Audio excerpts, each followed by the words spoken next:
اسلام آباد سے وقار الزمان کیانی کی خبر شامل کرتے ہیں۔ 5 اگست یوم استحصال کے موقع پر جموں کشمیر تحریک حق خود ارادیت، اتحاد اسلامی جموں کشمیر اور JKLF جاوید میر کا بھارتی سفارت خانے کے باہر احتجاجی مظاہرہ۔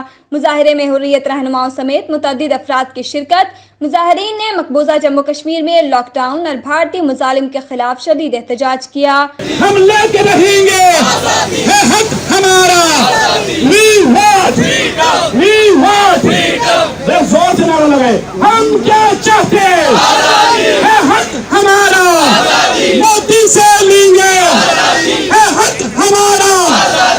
مقررین نے مقبوضہ جموں کشمیر کی ابتر صورتحال پر عالمی برادری سے فوری طور پر مداخلت کی اپیل کرتے ہوئے کہا کہ بھارت نے سیکیورٹی کونسل کی قراردادوں کی منافی اور اقوام متحدہ کے قانون کی کھلم کھلا خلاف ورزی کرتے ہوئے 80 لاکھ سے زائد لوگوں کو 1 سال سے مکمل محصور کر رکھا ہے۔ عالمی برادری کی ذمہ داری بنتی ہے کہ وہ مقبوضہ کشمیر میں بھارتی اقدامات کو رکوانے میں اپنا عملی کردار ادا کرے۔ اقوام متحدہ اور انسانی حقوق کی تنظیموں سے فوری طور پر مداخلت کی اپیل کرتے ہیں۔ پاکستان کی کاوشیں قابل تحسین ہیں، تاہم سفارتی سطح پر مسئلہ کشمیر کو جارحانہ انداز میں اجاگر کرنا ہوگا۔